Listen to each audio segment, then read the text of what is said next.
에베소서 4장 1절로 6절 유명한 말씀입니다.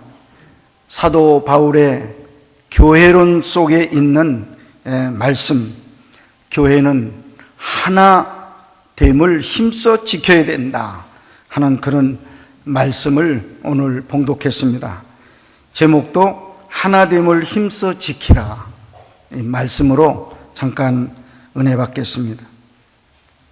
한 공작새가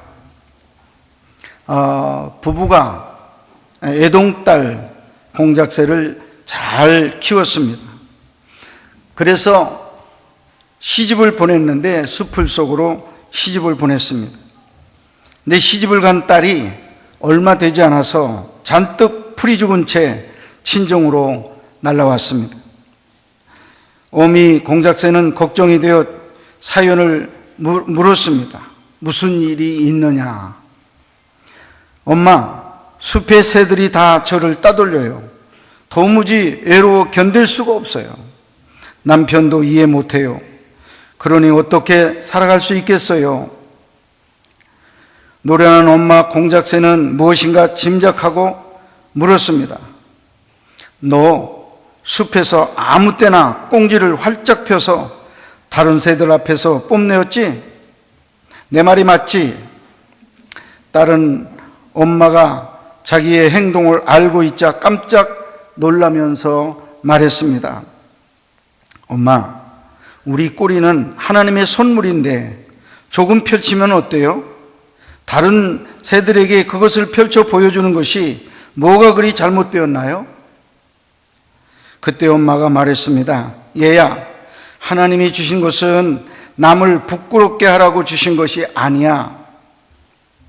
딸은 알았다는 듯이 고개를 끄덕였습니다. 그리고는 숲으로 날아간 뒤 다시 돌아오지 않았습니다. 왜냐하면 그때부터 숲속에 있는 다른 새들과 잘 어울려서 살아가는 법을 배웠기 때문입니다. 남과 다투는 것은 내 영혼과 다투는 것이고, 남과 멀어지는 것은 내 양심과 멀어지는 것이다 하는 말씀이 있습니다. 남을 울리면 그 울음소리가 칼이 되어 내 영혼의 동맥을 끊습니다. 그러나 비슷한 말, 어울림은 행복을 부르는 삶입니다. 우리는 예수 안에서 하나가 되었습니다. 서로 사랑하고 아끼고 위로하고 격려해 줘야 할 모습입니다. 우리가 내세울 것이 무엇이 있습니까? 우리는 그리스도의 십자가만 자랑해야 할 것입니다. 우리는 예수 그리스도 안에서 한 형제, 한 자매, 예수의 피로 맺어진 끊을 수 없는 관계입니다. 본문 말씀 3절에 보면 평안에 매는 줄로 성령의 하나 되게 하신 것을 힘써 지키라 말씀하고 있습니다. 이 말씀을 묵상하면 알 수 있습니다. 지금서부터 하나가 되라 하는 그런 말이 아니에요.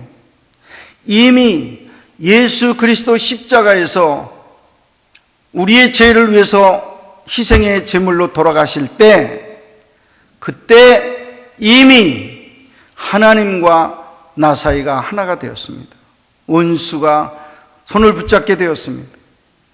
헬라인과 유대인이 원수였지만은 예수님 십자가상에서 손을 붙잡고 하나가 되었습니다.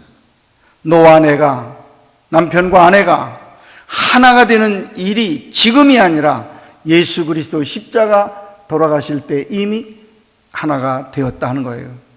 지금 해야 될 일은 이미 하나 된 것을 지키는 일입니다. 지켜나가는 거예요.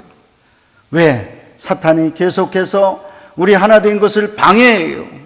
그래서 끊어놓고 막고 서로 갈라지게 하고 헤어지게 하고 이혼하게 하고 하는 이런 일들을 이루고 있는 게 어둠의 영, 사탄의 역사입니다. 이런 사탄의 도전을 받을 때 지금 우리가 해야 된 것은 하나 된 것을 지키는 일인 줄로 믿습니다.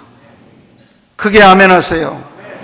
하나 되게 하신 것을 힘써 지키라고 그랬어요. 여러분 힘을 내지 않으면, 노력하지 않으면 여러분 하나님의 뜻을 어기는 거예요. 주님 앞에 우리 회개할 일이 많이 있다, 이렇게 생각이 되어집니다. 여러분, 우리는 하나 되어야 됩니다. 그 이유는 하나님께서 한 분이시기 때문입니다. 하나님도 하나요, 주도 하나요, 성령도 하나이기 때문에 하나님께로부터 부르심을 받은 성도들은 하나됨을 이루어야 할 것입니다. 사도 바울은 그리스도인들이 하나됨을 위하여 힘써 지켜야 할 덕목들을 구체적으로 몇 가지 제시하고 있습니다. 우리가 예수 그리스도가 가지고 있는 덕목 중에서 다는 이 시간 생각할 수 없어요. 한 3가지 덕목을 지금 중점적으로 생각하려고 합니다. 이 덕목을 우리가 진정으로 배우고 진정으로 따라간다면 저절로 우리 교회는, 우리 가정은 하나 되는 행복한 가정이 되고 교회가 될 줄 믿습니다. 첫째는 여러분 본문이 겸손을 강조하고 있습니다. 오늘 본말씀 2절에 모든 겸손과 이렇게 시작이 됩니다. 덕목 가운데 최고의 덕목은 겸손이라 할 것입니다. 하나님 앞에서 죄인됨을 깨달은 사람만이, 그리고 죄인인 자신을 아는 사람만이 겸손해질 수가 있습니다. 하나님을 가까이, 그리고 이웃을 가까이 할 수가 있습니다. 겸손한 사람이 하나가 될 수 있습니다. 하나님 앞에서 철저히 낮아진 사람만이 진정 남을 사랑할 수 있습니다. 겸손이 사랑을 가능케 하는 것입니다. 그러므로 겸손만이 서로 하나 되게 만들 수 있습니다. 겸손이 결여될 때 사랑은 빛을 잃게 되고, 겸손이 함께할 때 사랑은 더욱 빛을 내게 되는 것입니다. 겸손한 자는 자기 자랑을 하지 않습니다. 무슨 일을 해도 자기를 나타내지 않습니다. 자기 고집을 세우지 아니합니다. 묵묵히 봉사하며 범사에 감사하는 생활을 합니다. 바울은 처음에 얼마나 교만했는지 모릅니다. 그러나 부활의 주님을 만난 후, 은혜를 받은 후부터 그는 철저히 낮아져서 겸손한 사람이 되었습니다. 교만함을 하나님께 고백하고 회개해야 할 것입니다. 그리할 때 하나님이 주시는 겸손의 은혜가 임할 줄 믿습니다. 그 은혜를 받아 하나됨에 힘쓰는 사랑하는 성도들이 되시기를 간절히 축원합니다. 두 번째, 우리 주님의 온유한 덕목을 우리가 열심히 배울 때 하나가 될 수 있다라고 성경에 말씀합니다. 오늘 본문 말씀 모든 겸손과 두 번째 나오는 덕목은 온유입니다. 온유로 하고 말했습니다. 온유는 절제된 능력입니다. 힘이 없는 것이 아닙니다. 능력이 있습니다. 그러나 쉽게 감정을 발산하지 않으며 언어와 행동을 절제할 줄 아는 사람이 온유한 사람입니다. 능력도 있고 열심도 있지만 쉽게 화를 내는 사람이 있습니다. 그런 사람은 럭비공처럼 어디로 튈지를 몰라서 보기에 불안합니다. 이는 온유가 부족한 사람의 모습입니다. 참된 온유는 권리가 있지만 권리를 행사하기 위하여 악을 행하지 않는 인격을 말합니다. 경우대로라면, 법대로라면 당당한 권리가 있지만 그 권리를 형제를 위해서 포기하는 사람, 이분이 참 온유한 사람이다. 자기의 고난을 내려놓는 사람이 온유한 사람이고 하나 되는 사람이 된다 하는 것입니다. 여러분, 우리 장로교를 창시한 사람 알죠? 존 칼빈 종교개혁자입니다. 칼빈이 이미 오래전부터 알고 지냈던 친구 파렐이라고 하는 친구가 있었습니다. 이 파렐이 칼빈의 유능함을 알았습니다. 말씀, 지혜, 성령 충만 다 알았어요. 그래서 하루는 그 칼빈을 찾아와서 부탁을 하게 됩니다. 내가 당신이 꼭 필요하다.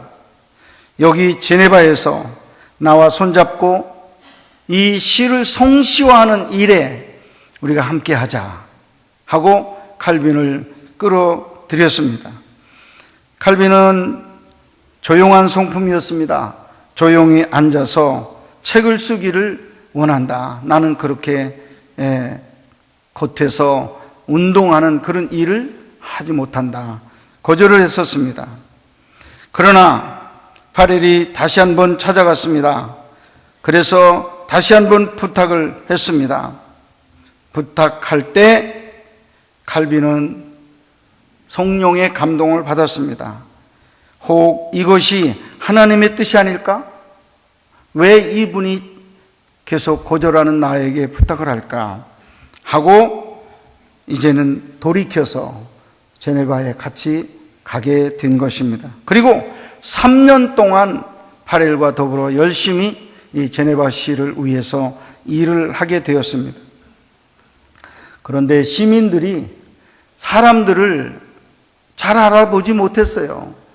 칼빈이나 파렐 어떠한 사람인가를 더 중심으로 알아야 되는데 깨닫지 못하고 3년이 지난 뒤에 시민들은 불평을 갖기 시작했습니다. 칼빈 필요 없다.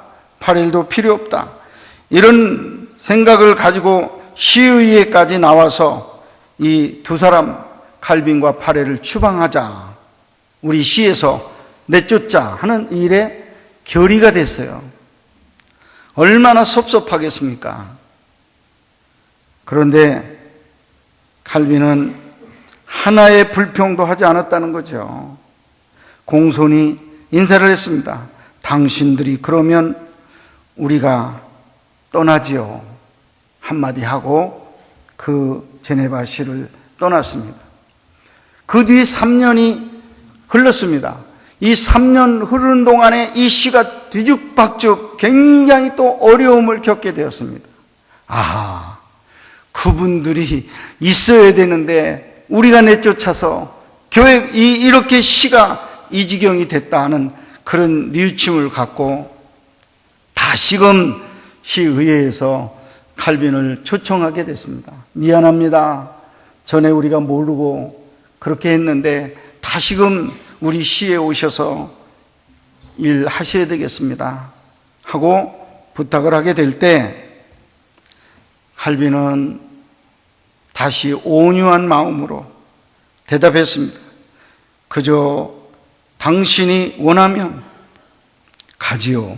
한마디 하고 제네바시로 다시 돌아와서 제네바 성시화를 위해서 일을 하게 되었습니다.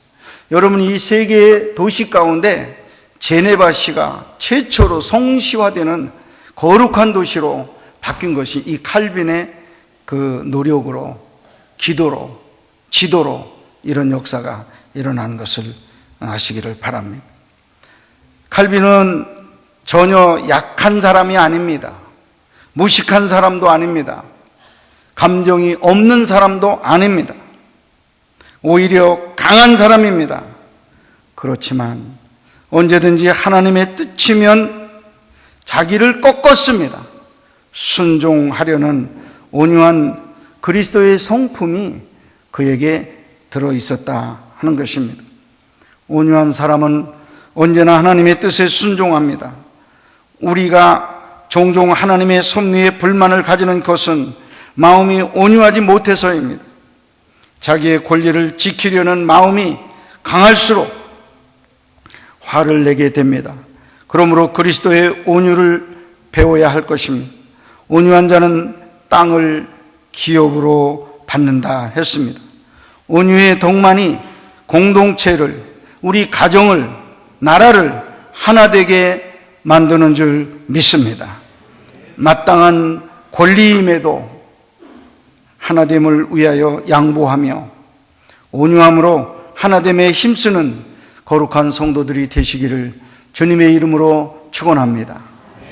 마지막으로 세 번째, 예수 그리스도의 인내가 우리 속에 넘칠 때 하나 되는 그런 일을 하게 된다는 것입니다. 본문 말씀 2절, 겸손과 온유와 오래 참음으로 이렇게 말씀하고 있습니다. 인내의 덕입니다. 어려운 일이 있어도 참는 성품, 분하고 억울한 일이 있어도 꿀꺽 참는 성품, 상처를 입고 마음이 아파도 참는 성품이 인내의 덕품입니다. 참는다는 것은 믿음이 있는 증거입니다. 하나님의 약속을 믿는 자만이 인내할 수 있기 때문입니다. 일이 순조롭게 진행되지 않는다 해도 모든 것을 합력하여 선을 이루시는 하나님을 믿고 조급하지 않고 하나님의 때를 기다리는 인내의 덕을 가지시기를 바랍니다. 그것이 그리스도의 성품인 것입니다. 일본의 빙점이라고 하는 유명한 소설 작가 미우라 아야코라고 하는 사람이 있습니다. 이분이 젊어서 폐결핵과 척추병을 앓게 되었습니다. 그래서 이제 생명이 거의 끊어질 위독한 지경으로 폐인이 된 이런 상태에서 병원에서 한 손님이 의문이 왔었습니다. 그 사람은 미소라고 하는 3살 연하의 총각이었습니다. 이분이 그 방에 들어섰을 때 미우라 아야코가 부탁을 했습니다. 제가 이렇게 이제 다 죽어가는데 나를 위해서 무슨 노래든지 노래 하나 해주실 수 없겠습니까? 하고 물었습니다. 그때 이 미스오가 노래를 하나 했는데 믿음의 노래 찬송을 하나 부르게 됐습니다.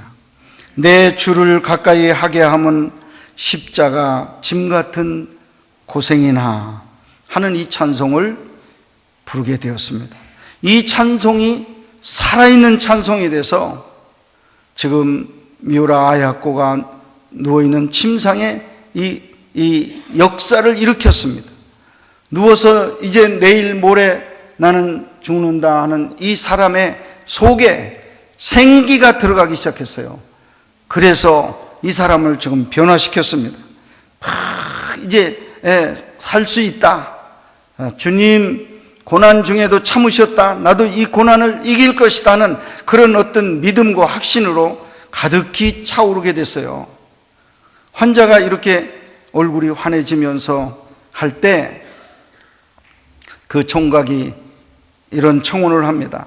내가 3일만이라도 당신과 함께 살 수 있다면 나는 당신과 결혼하고 싶습니다. 라고 말을 합니다. 당신이 이제 곧 죽을 건데 3일만 나하고 결혼 생활할 수 있다면 난 당신 결혼하고 싶다 하고 얼마나 희생적인 그런 고백을 했습니까? 미우라 아야코는 훗날 고백을 했습니다. 나는 13년 동안 병석에서 건강을 잃었지만 하나님, 남편, 작품 이 3가지를 얻었다라고 말하고 있습니다. 그들의 순회보는 계속 이어져 40년이라는 세월을 건강을 회복시켜서 살게 했습니다. 금방 숨 떨어져 죽을 것 같은 그런 사람을 해서 77세까지 살게 하는 그런 역사가 일어났다 하는 것입니다. 빙점이라고 하는 소설, 그 빙점의 뜻은 내가 얼마나 억울한 일, 슬픈 일을 참느냐, 그 1도를 참고 2도 참고 3도 참고 화가 나는데 또 참고 또 화가 나는데 또 참고 또 참고 마지막 폭발하기 직전 그 상태를 빙점이라 그렇게 말을 하는 것입니다. 이 빙점은 어떤 계산에서 나오느냐 하면 인간의 본성과 연결이 되어 있다 하는 것입니다.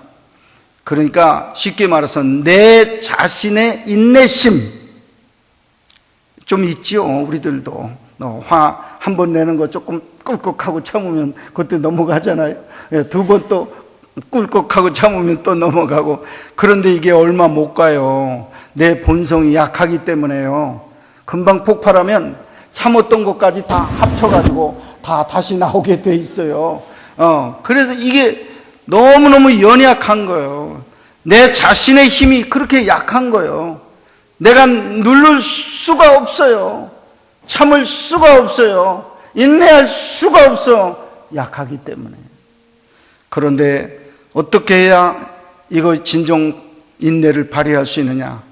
예수 그리스도의 십자가, 그 고난이 내게 주시는 은혜, 그 고난을 통해서 내게 가르쳐 주시는 그 은혜가 내게 충만할 때, 주님 십자가에서 침뱉음도 참으시고, 갈대로 찌르는 것도 참으시고, 모욕하는 모든 욕을 다 들으시면서도 참으시고, 가시 면류관을 씌우며 피를 줄줄 흘리게 하는 것도 참으시고, 옆구리에 큰 창으로 찔러 피가 다 빠져나가는 그런 순간마저도 참으시는 그 주님, 절대 인내의 우리 주님, 그 은혜가 저와 여러분을 덮을 때 빛이 나는 인내, 사람을 변화시키는 인내, 공동체를 하나로 만드는 인내가 거기서부터 나온다 하는 사실입니다. 믿으시면 아멘 하시기 바랍니다.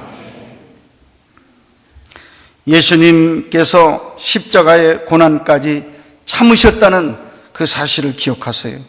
끝까지 참으셨습니다. 그러므로 속상하고 억울한 일을 당했다 할지라도 십자가를 생각하면서 오래 참고 인내할 수 있기를 바랍니다. 오래 참으심으로, 견디심으로 주의 구원이 임한다. 계시록에 말씀하셨습니다. 할렐루야. 성도는 모름지기 하나님의 은혜로 부르심을 받은 자들입니다. 너도 부족하고 나도 부족하고 우리 모두 부족합니다. 그럼에도 불구하고 그리스도의 몸된 교회의 한 지체가 되도록 불러주신 예수 그리스도의 은혜를 깨닫고 그 마음을 품고 서로를 부족함을 서로 용납하고 받아줄 수 있을 때 우리는 하나가 될 수가 있습니다. 성령이 하나 되게 하신 것을 힘써 지켜 나가야 합니다.